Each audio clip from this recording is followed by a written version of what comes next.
that is hosted by the Columbia Public Library and the League of Women Voters. Columbia has 7 members of the City Council. We're going to jump right into the council portion of our evening. 6 are representatives of wards 1 through 6, and then you have the election for the mayor. Each council serves a 3-year term, and each year 2 ward seats are up for election, and then every third go around it's the mayor who is up for election. So there are races this year in wards 1 and 5. The candidates for the Columbia City Council wards 1 and 5 are first, as I said on our agenda. Each candidate is going to start with a 2-minute opening statement, and then we'll have at the front, as we do regularly at the League of Women Voters, the person who will hold up a 30-second warning, and then when she gets to the stop sign, if you don't stop, she'll come up and tap you on top of the head with that. So be prepared to stick with the time. There will be 3 on the ballot for Ward 1. And Clyde Ruffin is one of those. Pat Kelly is here. Andrew Hutchinson is here. Ward 5 candidates are Art Jago and Matt Pitzer. Clyde Ruffin had an unanticipated scheduling conflict. At the last minute, he's not here tonight. I do want to introduce Natalie Hampton. She is right here. And if you would wave and let those who are here and would like to talk to someone who is representing Clyde Ruffin, that would be Natalie Hampton. And Dr. Ruffin wanted me to convey his regret that he couldn't be here tonight. He is representing his church at an annual conference, and he will be back tomorrow night for the other forums. And please come by and ask us any questions that you have afterwards. So if you'd like to bring a concern up to him through her, please do so at the end of the evening. We encourage audience members also to ask questions. You saw, I think, when you sat down, these index cards. The League of Women Voters have provided these. If you need something to write with, catch somebody's attention, and they will get you a pen or a pencil, and write your questions on that, and they will be handed to me, and we'll get to as many of those as we possibly can. We do have a full evening. So use those note cards for your questions, and catch my attention or League of Women Voters' attention, and we'll have those questions at a time here once we get through the opening statements. So we're going to start with opening statements, and we will start closest to me and work across. So we'll start with the opening statement for Ward 1 candidate Pat Kelly. Thank you. Just a few years ago, no, it's not a few years ago. Several years after I helped organize the Ridgeway Neighborhood Association, I was really fortunate I was able to take a community development course called Building Communities from the Grassroots. And soon after I took that, I also discovered this book called Building Communities from the Inside Out, about how to build assets for communities. And that completely changed how I thought about my neighborhood and the work I did there. Because instead of seeing it as a place with, crime or drugs or people who had lots of problems, I started seeing it as a place with assets where people had talents. There were churches, there were schools nearby, there were businesses willing to help. And I started to see all the potential that we have. And, and that has been, throughout the years, that 25 years I've been working in that area, we've done a lot of things. Like, for instance, I did a survey and people complained that trash was the biggest problem. So we had trash pickups every Sunday. We there was like a sidewalk missing. So we built the frame for the sidewalk and dug that out and found a cement truck that had some cement left over because we're on a really tight budget, and filled in a sidewalk. We've organized the affordable health fairs. Ridgeway, North Central, and West Ash together just recently organized a free First Day Festival or New Year's Day Festival for the whole city. And so one of the things that I've learned is that we have capacity and ability to change and to work on whatever we need to do because we have so many talents and so many assets. And so what I would like to bring to the City Council is not just running for City Council, but for our first ward renaissance. I think that we have so much ability to do everything that we need to do, from crime to homelessness to beautifying business leagues. Thank you. And that is Pat Kelly, candidate Ward 1. Andrew Hutchinson from the same ward. Your 2-minute opening statement. Thank you. Good evening, everyone. First, I'd like to thank the League of Women Voters and other organizations, as well as everyone who came out here. I firmly believe that engaged participation in the process is how we get a good, stable city government that not only crafts effective policy, but crafts policy that goes into serving the community. And in the interest of serving this community, I would like to focus my opening statement on my policy concerns. So my platform focuses on community policing, infrastructure, and affordable housing. When it comes to community policing, I think one of the core things that we've discovered during these listening tours is, despite the enjoyment of the buzzword of community policing, I think the Columbia Police Department needs to seriously take a step back and reevaluate their culture. At the community policing forum that I attended that was held by Mike Mathis and Chief Burton, I noticed a lot of service level changes that did not really delve deep into the culture. And there were a lot of issues there that I felt like before we allocate more funding to increase public safety in regards to the police department, we need to ensure that training is being coordinated in a way that's there to serve the community rather than over-policing.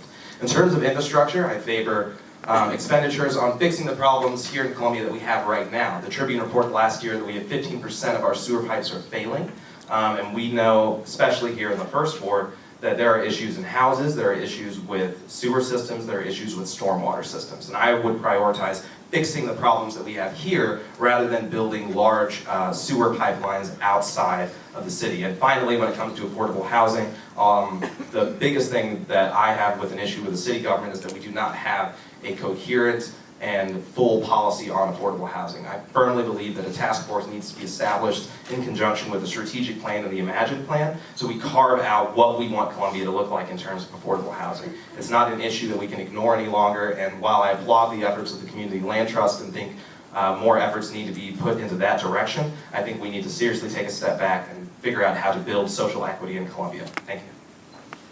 Thank you, and that's Andrew Hutchinson, also candidate for Ward 1. We'll move to our candidates in Ward 5, and we start there with Art Jago. Hi, just a little bit about myself. I grew up in a suburb outside of Chicago, obtained a mechanical engineering degree from Northwestern University, was a mechanical engineer for a few years, but decided to go back to school, and I got my master's degree and my PhD in business administration from Yale University.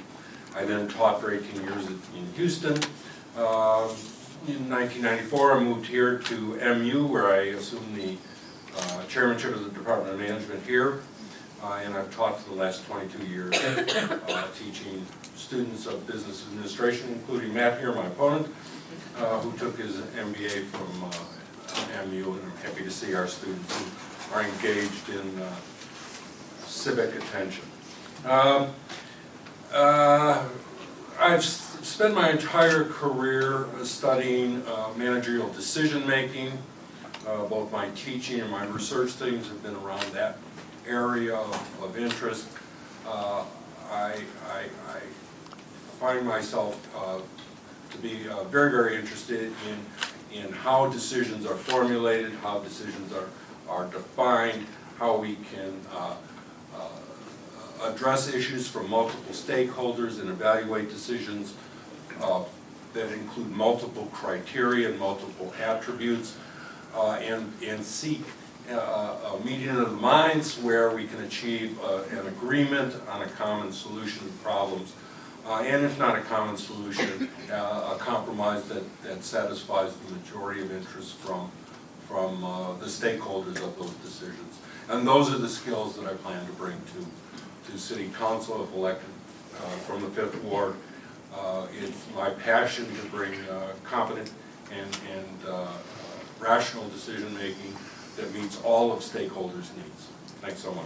That is Art Jago, candidate in Ward 5. Matt Pitzer is next to him, and he'll have his opening 2-minute Good statement. evening, everybody, and thank you to the League of Women Voters for organizing, and thank you, David, for moderating this evening.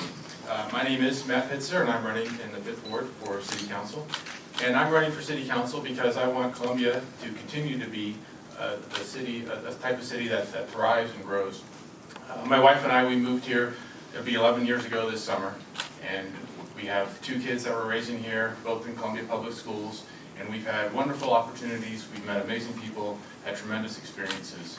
And I really want that to continue, and I want my kids, someday when they go off in the world, to be proud to say that they're from Columbia.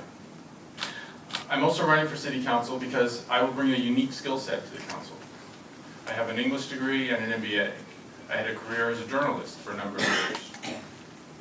I got my MBA, including a class from Professor Jago, and I took those skills and that theory that I learned there, and I've been applying it in practical decision-making at Shelter Insurance for 7 years now in a financial role.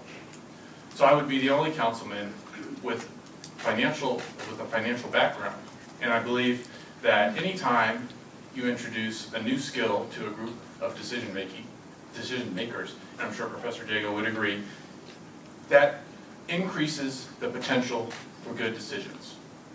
And I believe that I would bring that to the council. I'm also running for city council because I want to address the challenges that are in front of us. We need to improve our infrastructure across the city and in the Fifth Ward, where we've seen tremendous growth over the last number of years.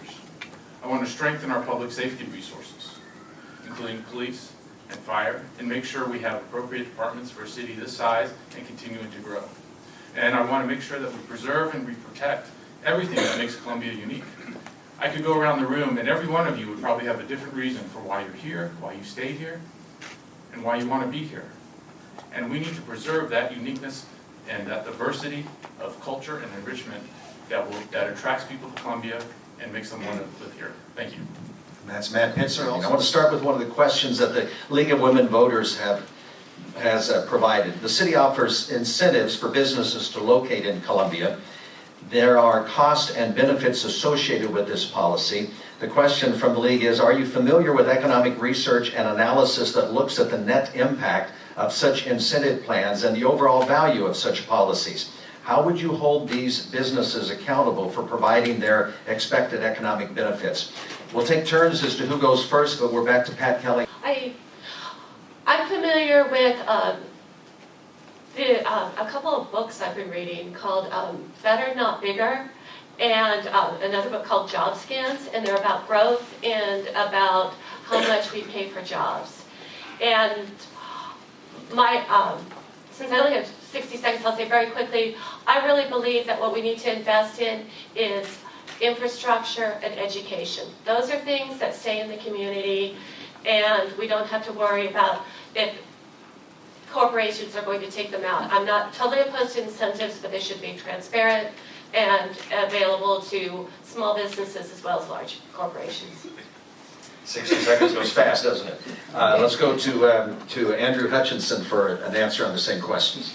Absolutely. I think one of the big things has been, somewhat to echo Pat, is that we prioritize making businesses want to invest in Columbia by offering them deals that actually hurt the city financially. For instance, with the Aurora Organic Dairy deal, we bought the land for $3 million, sold it for $2 million. That's an immediate $1 million that we lost in the city budget. And then that gets echoed into saying that we don't have money for social equity. It's the same thing with the Henderson Sewer Branch extension. We're paying millions of dollars to subsidize Midway Arms, hoping that we'll be able to collect those sales taxes when a large amount of the sales taxes from Midway we will not be receiving because so many people buy online. I know, I bought my gun online a long time ago from them, very long time ago, and we don't receive those sales taxes online. So the fact of the matter is that when we're looking at this, and if we do make deals to ensure that if we do make deals to provide business incentives for businesses to come here, we should cut those incentives if they do not follow up their end of the bargain. I don't have to explain the IBM deal that went sour that ended up costing us everything. And we should ensure that the net benefit is worth it. 100 jobs from the Aurora Organic Dairy deal does not seem worth losing $1 billion. Thank you. Talking about incentives for businesses that would come to do business in Columbia. Art Jaco, your response to these? Incentives are very important to attract businesses to Columbia. If we don't have an incentive program, just as everyone else does, cities of our size, we're going to get passed over. People won't take a second look at us. The real issue is making sure that those incentives are reasonable and that we get a payback from those incentives that's to the benefit of the city overall, over many years, not just a one-year loss. It's critical that we make these, we invest in companies coming here so that they will invest in real middle-class jobs, living wage jobs for the graduates of our public school system.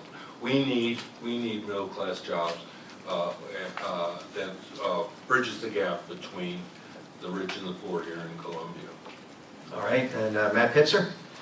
The key thing anytime you talk about government incentives is to make sure that there's accountability built into the program. So as Andrew mentioned, the IBM deal that went sour a few years ago, that the accountability that was not there, and the thing fell apart, and we didn't see the promises that were promised from IBM. With the Aurora dairy farm, or dairy plant, it's a little bit different, I think. And there are a number of protections in there that will ensure accountability and that the incentives will not be realized if they don't create the jobs that they have promised. And I think that that is the most important thing anytime we talk about incentives. Because when companies do take a look at Columbia, they recognize what is here, the benefits that we offer to them, the skilled workforce, the potential to increase their businesses and sales.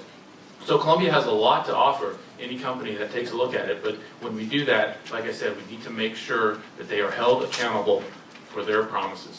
The league says a community policing option, including the need for more police officers, is being promoted for Columbia. Do you support this option, and would you support a tax increase to accommodate it? Before you start answering this, and maybe we can go 90 seconds on this since it's like 4 questions together, I want you to take up the issue of policing, and again from the league, community policing, and then also the need for more police officers. Do you support the option, and would you support a tax increase to accommodate it? Another person from the audience says, what does community policing mean to you? And what specifically needs to change to make it happen? And another question, how would you help increase our fire and police departments? And another person said, I was hoping to ask Clyde Ruffin what he has done in his first term to address the problem in policing, highlighted in the vehicle stops report mandated by the state. In his absence, ask the other candidates, what are your thoughts about policing and the challenge in funding an increase in the number of officers? You see why I put these all together. They're related, very complicated, and we'll go 90 seconds, although you could probably use 90 minutes. Yeah, I was about to say this seems more like a lecture than it seems a 90-second response, but I'll do my best to tackle it. When it comes to issues of, I will start with what community policing means to me. I think community policing means that your officers need to not only represent the community, so that means enhancing minority recruitment, but ensuring that the culture that you foster in the police department seeks to actually serve rather than to, for instance, hound people about traffic violations or really over-police areas that may be labeled strategic, but we need to ensure that we're not sending kids to jail for violations that if they lived on the south side of town, they'd be perfectly fine about. When it comes to increasing taxes to deal with funding, I think this goes back into the question of community policing. I think increasing taxes may be necessary for getting more officers, but I want to make sure that the Columbia Police Department has a surefire plan and also methods to change their culture from within. More issues of police accountability. One of the things that they've touted has been this consent form that they utilize to show you must sign this form agreeing that you're waiving your constitutional rights and that you and that's for when you're being searched when they don't have probable cause. Burton was not able to identify at the community policing forum why his officers would be searching a car when they don't have probable cause. So for community policing, to me, it means officers that reflect our community, officers that are trained to assist rather than serve, and ending the over-policing of minority groups here. I think, to rephrase, taxes can be considered to be raised, but we need to ensure that progressive taxes like property taxes rather than regressive like sales taxes are raised. It doesn't help if we're cutting into incomes of families in the north. So again, the question is, what does community policing mean? Do you support that? Would you support a tax increase to hire more police officers? And also the issue that was asked as far as reports every year talking about the police stops of certain community members. Art Jago, your handling of this topic. Yeah, I think community policing is important for all the reasons that Andrew mentioned and a couple more. I think it's important for people in the community to know their policemen, to trust their policemen, so that they will report a crime when it occurs, and that witnesses will step forward to address crime when they witness it. So community policing is very important for all the reasons that Andrew has given in those 2 additional reasons. Clearly, Columbia needs, and I hear this time and time again as I go door to door, we need 30 to 50 more policemen on the streets. This is a critical issue for Columbia residents. They need to be safe and to feel safe, and they don't. Now, a ballot issue I think would be important for people to consider a property tax increase for police. My opponent would like to link a ballot issue to fund not only police and firefighters, which were mentioned in the question.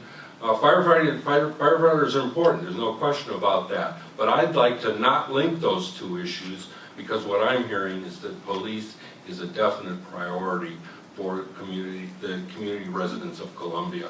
Firefighters are important, but we need to take the police step first. Matt Pitzer on the police.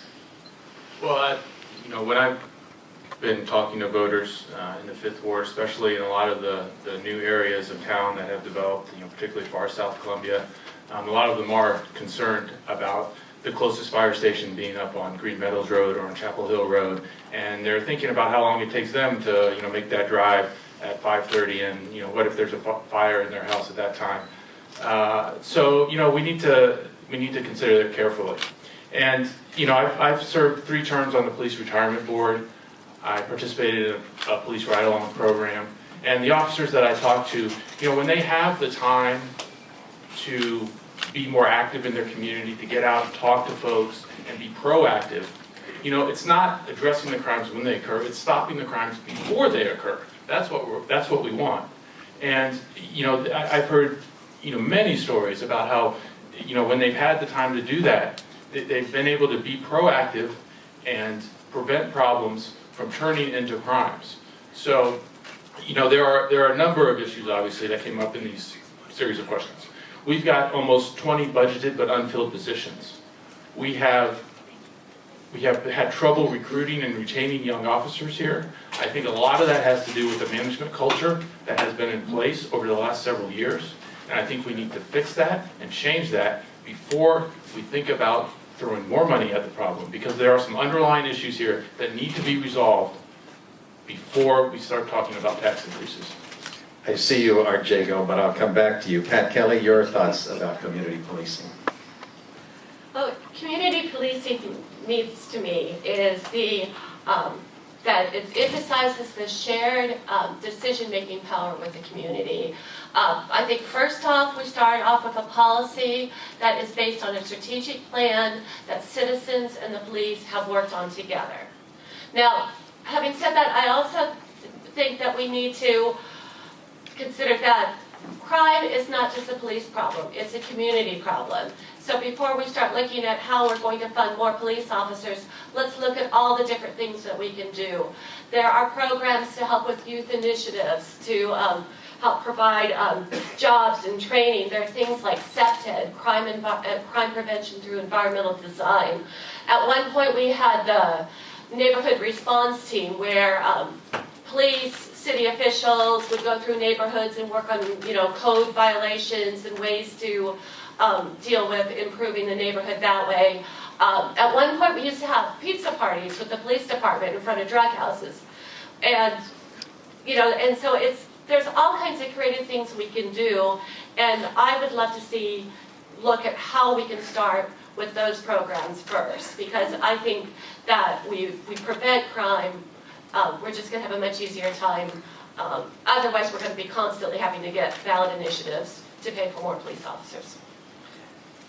And assessing, and I think this fits in pretty well to where we are right now, in assessing your decision-making skills on a scale of 1 to 10, with 1 being a statesman and 10 being a politician, where do you rate yourself and why?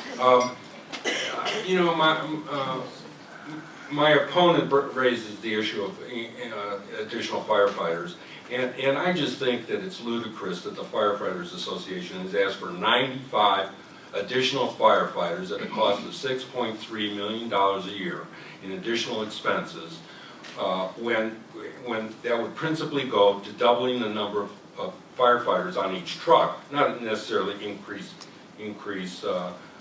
new stations. And a truck doesn't get from one position A to position B any faster with 6 people on it than with 3, okay? I'm sure the Firefighters Association endorsement of my opponent has nothing to do with his position on the matter. But back to the question, David, what was the question? On a scale of 1 to 10, and you don't have much time to answer this, so Okay. a quick answer. 1 being a statesman, 10 being a politician, where do you rate yourself and why? Well, you know, I'm certainly not a narcissistic statesman, and I don't consider myself a politician. What I do believe in is participative democracy. I listen to people. All right, Matt Pitzer, and again, I can't create your answer for you, but it is on the question of a scale 1 to 10, 1 a statesman, 10 a politician. Where do you fall and why? Well, on the subject of listening to people, you know, I got the firefighters, they chose to endorse me because I went and I sat down and I listened to them. And for whatever reason, my opponent chose not to talk to them. And if he did, he would have. It wasn't asked, man. You pick up the phone and call. And you would have learned that the national standard that they're talking about, the 95 number, would take them to 3 to 4 firefighters on a truck. It would potentially mean additional trucks at stations. So, Professor Jago, the station closest to your house, if that truck is out on a call, and I learned this from them, and then your house is on fire, that truck doesn't come off that call and come to your house. It's the next station that responds. So now you're talking about a response that's gone from a couple minutes to 7, 8, 10 minutes. And when you start increasing those response times, there is significant danger. And so, you know, I think that we certainly need to look at that. 1 statesman, 10 politician, where are you on that? One thing I wanted to state is that my experience about decision-making is working in rooms full of groups who don't necessarily agree to start out with. We had an experience like that at Garthen's section with, we started out, some people wanted a park, some people wanted a, affordable housing. Some people didn't want anybody to be there at all ever. And through working through a process as a group, we actually came to a really good decision about, and everybody got something that they liked. And I think city government is part of that. Your planning and zoning is looking at these things, boards and commissions. You're rising to these decisions as a group. But just so I can't be said that I don't answer the questions, I'd say about an 8.5. Andrew Hutchinson, your answer. 1 is a statesman, correct? That is correct. Okay, cool. It's getting a little confusing. I would say that I think, and Pat, you want to go back and Yeah. and say that different? One- 1 is a statesman, 10 is a politician. Then I will do a 3. Okay, so I would say I'll sit about there too, 2 or 3, to start off my response. So my background is in organizing. Whether I was organizing an arts collective for about 2.5 years with my organizing partner, Takia Thomas, or I was organizing outreach programs for the Columbia Housing Authority for about a year. My responsibilities were reaching out, listening to the needs of both the families that I worked with, the artists that I worked with, and the narratives that sometimes we were trying to find when they weren't there. When that comes to decision making and policy making, I firmly believe in looking out for the interests of constituents and of Columbia before making decisions that are politically expedient. I think if you're having to crack deals and try to get one thing, by giving up another, you have to be very careful because you can end up losing sight of building social equity in a better Columbia in pursuit of just making deals and getting involved in the game. And I have no intention of being involved in any games. Matt Pitzer will have the first answer to this question, and it's going to be about infrastructure. The league's question reads this way: considering the infrastructure needs of our community and our city, city council members must make decisions for the greater good. Can you do this? I'm going to say that you all are going to say yes to that question. Do you have an example of how you have made this kind of difficult decision in the past? And in the very real terms, one of our audience members writes it this way: what will you do to improve the poor conditions of our streets? Matt Pitzer? Well, that's one of the areas where, I want to bring my financial background to go through the budget and look at how we're look at where those funds are and where there is possibility to increase funding for our infrastructure, for roads and for sewer. Because I walk around and talk to voters, and they answer the door and say, look at that street outside my door. Look at it, it's falling apart. I back out of my driveway and hit a giant pothole every single morning. What can we do about this? So, that's one of the strengths, like I said before, that I will bring to the council, and that I think will be additive to the council's decision making, is the ability and the skill and the expertise to go through the budget and see if there is additional spending that we can prioritize on infrastructure that would benefit the entire city. Yeah, that's good. I've tied these together, talking about making decisions for the greater good, and in particular, like improving the core conditions of our streets. Pat Keller? Right away, we need to start managing and letting growth, managing growth and letting growth pay for more of itself. I live in the first ward where we have neglected alleys, we have potholes, we have abandoned buildings. And there is a lot of development that goes on out towards the edge of the city. And so living as someone who's part of the kind of the collapsing donut in the center of the city, it would not be a conflict to me to say, let's take care of the streets in the city that we have before we start expanding. Andrew Hutchinson. Absolutely. So to begin with the question of the streets, I think in terms of infrastructure, we have to ensure that the money that we're spending on infrastructure is prioritized with maintenance and repair before we're building new things. I think we should take care of what we have and the issues that we have specifically in the first ward, which has been left behind, whether it be stormwater, sewers, or streets. A lot of the neighborhoods I walk don't even have sidewalks. I think we have to ensure that we're fixing the needs of our community now before we're creating more problems for us in the future. Now, when it comes into balancing decisions for the greater good, I think we need to ensure that money that we invest in Columbia should be about making Columbia a better place. We should be ensuring that when we're, for instance, in terms of funding, when it comes to looking at public safety, or when it comes to looking at funding for different programs, or catching up with the budget deficit that's coming as a result of lost revenue from losing sales taxes, we have to ensure that rather than simply raising sales taxes, which could continue to hurt and affect low-income communities, we prioritize other methods of funding. Art Jago? Yes. The question asked if I had any experience with similar problems. I've served on faculty council at MU for 7 years in a leadership role. And many of you may not know it in the audience, but 16% of the buildings on the MU campus are irreparable. They're just, it's cheaper to tear them down. And of course there's no money to put something new up. I've been fighting this issue for 4 years because the Board of Curators have deferred maintenance, kicked the issue down the road, because every dollar they use to defer maintenance shows up as a positive on the year-end balance sheet. Okay? It's reported as a savings to tax dollars, to taxpayers.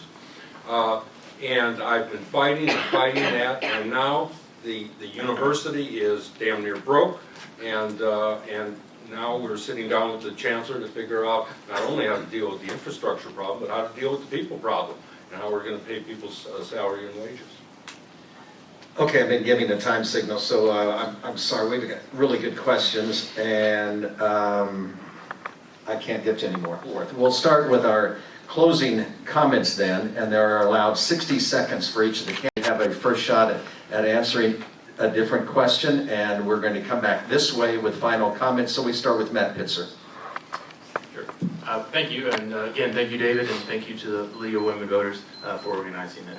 So, I've had a great experience throughout this campaign process, going through and getting out, talking to voters and different groups, and understanding all of their important issues in the city. And this is the first political thing I've ever done, so it's been an incredible learning opportunity, and I've really enjoyed it. And I think that some of the skills that I offer, that I mentioned before, that I would bring to the council, will really be additive to the process. The Mayor Brian Treese obviously agrees with me because he's endorsed me. Councilwoman Laura Nauser has endorsed me as well, so she agrees with me. And I think that, you know, I have a unique background. I will bring a diversity of thought, opinion, and skills to the council. And for those of you living in Ward 5, I would like to ask for your vote on April 4th. Thank you. And we come back this way. Art Jago, your closing comment. Yes, I've been studying managers and managerial decision-making for 40 years. More recently, I've been studying the city council and its decision-making. And I think I have talents to bring to city council that can improve upon that and make the city decisions even better than they already are. There's room for improvement, and I plan to be one of the people that makes that improvement become a reality. One thing that I've discovered in studying the city over the years is that city council is no longer a part-time job. It's certainly not a Monday night hobby. And I'm in a position where I'm financially secure. What I've been telling voters is that I plan to retire if I'm elected on April 4th so that I can devote full time to council issues. As we learned in candidate orientation, the amount of reading between council meetings is the equivalent of War and Peace. Okay? And I plan on studying War and Peace every 2 weeks to make sure that I'm up to speed on all the issues when I devote full time to those council issues. Thank you. Andrew Hutchinson, your final comment? Absolutely. First off, I would like to thank everyone who came out tonight for being engaged in the municipal government process. This is something that gets overlooked time and time again, but the decisions made here and the policy discussed here have the biggest impact on the lives of yourselves and in the community. So to the people who came out tonight and to the people listening on KFRU, thank you very much. When it comes to my takeaway from this, I would like listeners to think about all of us in terms of policy and think about how you would like Columbia to look in the next 3 years on issues of, for my platform, affordable housing, infrastructure, and community policing. I fully believe that Columbia needs to prioritize investment in social equity and into our neighborhoods and into building a better and more inclusive Columbia so that we all have a chance at happiness and success. Thank you. Thank you. And Pat Kelly. I'm running because I have 25 years' experience of living in the center of Ward 1, and I feel like if we're going to have creative, innovative solutions to these problems, we need to have somebody who has lived that experience. I'm running to support community policing, affordable housing, community engagement, strong neighborhoods, and accessibility. And I keep campaign office hours every first and third Saturday at GERBS between 2 and 4. So if I didn't get to any questions here, it'd be great if you could join me. That GERB's at Crossroads? Oh, no, GERBS at Broadway.